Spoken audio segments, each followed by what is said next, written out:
একটি বিজ্ঞাপনের শুটিং করতে আমি আমার পরিচালক স্যারের সাথে কক্সবাজার গিয়েছিলাম। সেখানে আমাকে 1 সপ্তাহ স্যারের সাথে থাকতে হবে। যখন স্যারের সাথে আমি হোটেলে গিয়ে উঠলাম, তখন স্যার আমার কাছে আবেদন করলেন যে আমাকে তার সাথেই থাকতে হবে। আমি বললাম, ঠিক আছে স্যার, সমস্যা নাই।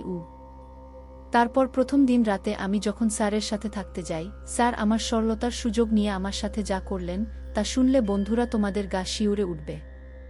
বন্ধুরা, আজকের গল্পটি অনেক ইন্টারেস্টিং, পুরো গল্পটি শোনার অনুরোধ রইল।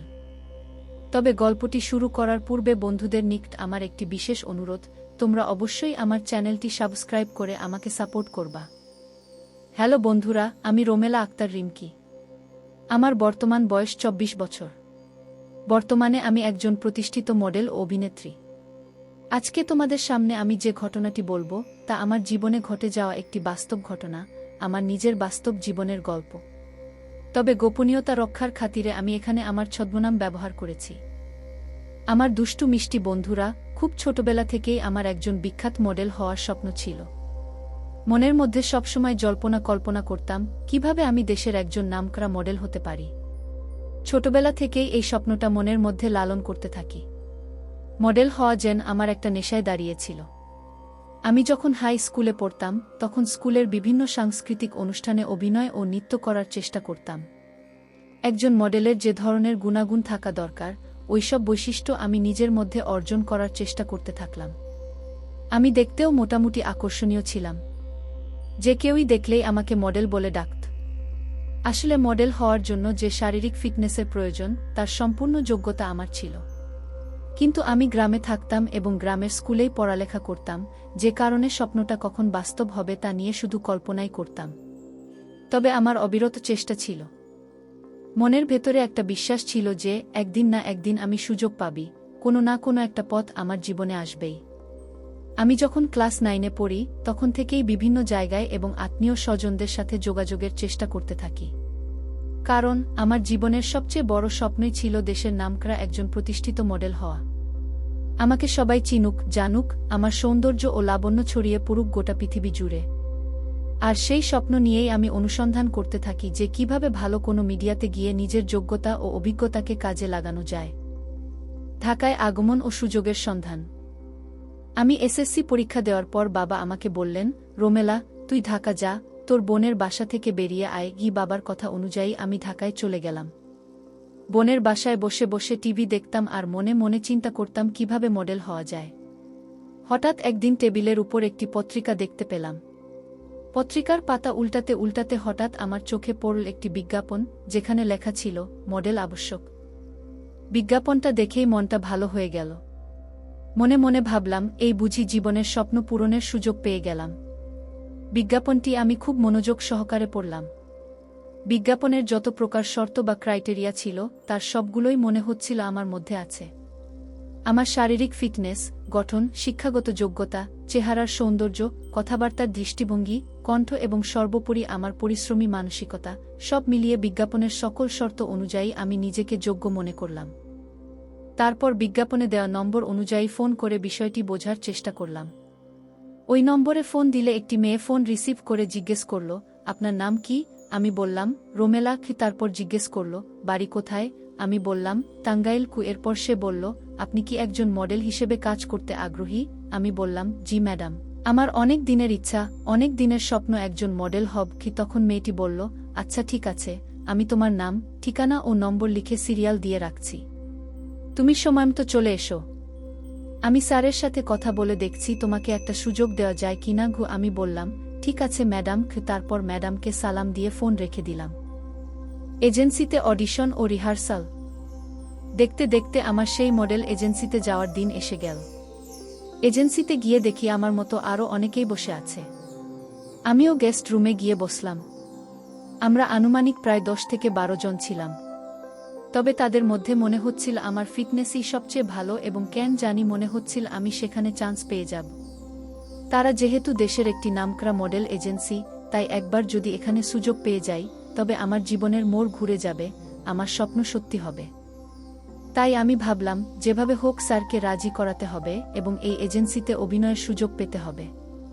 এক কথায়, যে কোনো কিছুর মূল্যে আমি একজন প্রতিষ্ঠিত নামকরা মডেল হতে চাই। গেস্ট রুমে বসে মনের মধ্যে যখন এসব চিন্তা ঘুরপাক খাচ্ছিল, ঠিক তখনই আমার নাম ডাকা হলো। আমি স্যারের দরজায় গিয়ে সালাম দিলাম। স্যার আমার সালামের উত্তর দিলেন।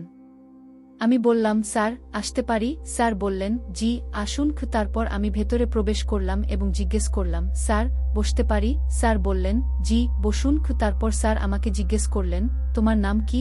আমি বললাম, আমার নাম রোমেলা। স্যার বললেন, বাহ, খুব সুন্দর এবং মিষ্টি নাম তো তোমার। পড়ালেখা কতটুকু করেছ? আমি বললাম, স্যার বছর এসএসসি পরীক্ষা দিয়েছি। স্যার বললেন, ভালো। তো তুমি অভিনয় কেমন পারো? এর আগে কি তোমার কোনো অভিনয়ের অভিজ্ঞতা আছে? আমি বললাম, স্যার এর আগে আমি কোনো পেশাদার এজেন্সিতে অভিনয় করিনি। তবে আমার স্কুল জীবনে বিভিন্ন সাংস্কৃতিক অনুষ্ঠানে নৃত্য পরিবেশন করেছি এবং বিভিন্ন শিক্ষামূলক নাটকে বেশ ভালো পারফর্ম করেছি। আপনি যদি আমাকে একটু সুযোগ দেন তাহলে আমি আমার সর্বোচ্চ দিয়ে চেষ্টা করব। স্যার বললেন, আমি তোমার কথা বুঝতে পেরেছি, কিন্তু অভিজ্ঞতা থাকলে ভালো হতো। আচ্ছা ঠিক আছে, তুমি কি আমাকে এই মুহূর্তে একটা অভিনয় করে দেখাতে পারবা? আমি বললাম, স্যার অবশ্যই পারব। তবে আপনি আমাকে বলে দিন আমি কোন ধরনের অভিনয় করব। তখন স্যার আমাকে একটি ডায়লগ শিখিয়ে দিয়ে বললেন, এই ডায়লগ অনুযায়ী তুমি একটু অভিনয় করো। তারপর আমি স্যারের দেখানো ডায়লগ অনুযায়ী অভিনয় করতে শুরু করলাম। অভিনয় শেষে স্যার আমাকে বললেন, বাহ, খুব সুন্দর হয়েছে। তোমার অভিনয় দেখে আমি অনেক খুশি হয়েছি। ঠিক আছে, তুমি আগামীকাল চলে এসো, কালকে তোমার প্রথম রিহার্সাল। আমি বললাম, ঠিক আছে স্যার, আমি আগামীকাল ঠিক সকাল 10টায় চলে আসব।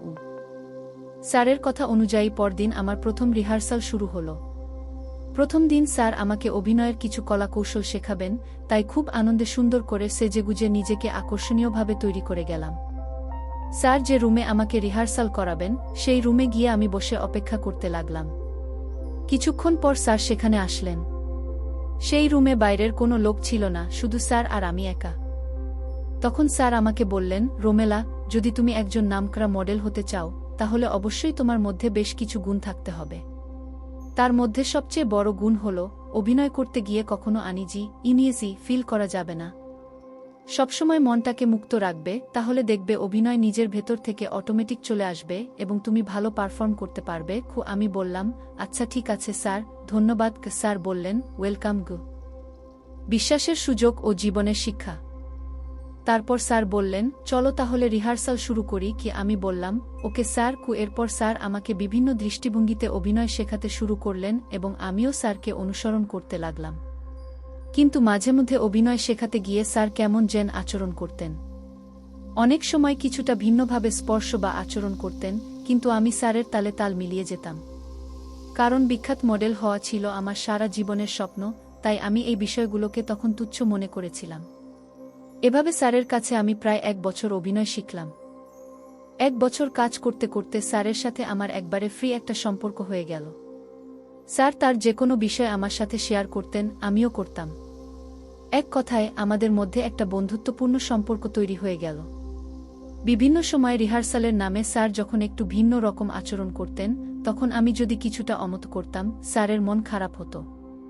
আমি মনে মনে ভাবলাম, বিখ্যাত মডেল হতে হলে বোধ হয় স্যারকে এরকম সুযোগ সুবিধা দিতেই হয়, এটাই হয়তো এই জগতের নিয়ম, এটা ছাড়া সম্ভব না। কারণ স্যারকে খুশি না করলে তিনি আমাকে বড় কোনো সুযোগ দেবেন না।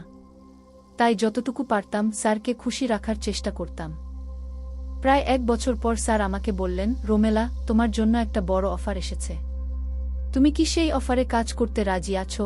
আমি বললাম, স্যার কি অফার? স্যার বললেন, একটা নামকরা কোম্পানির মডেলিংয়ের কাজ পেয়েছি। আমি চাচ্ছি সেই কাজটা তোমাকে দিয়েই করাব। তবে এর জন্য তোমাকে একটা শর্ত পূরণ করতে হবে। তুমি কি রাজি? আমি বললাম, জি স্যার, আমি রাজি। এর জন্য আপনি যে কোনো শর্ত দিলেই আমি তা পূরণ করতে প্রস্তুত। আমার উত্তর শুনে স্যার খুব খুশি হলেন। তারপর স্যার আমাকে বললেন, তাহলে তোমাকে আমার সাথে 1 সপ্তাহের জন্য কক্সবাজার যেতে হবে।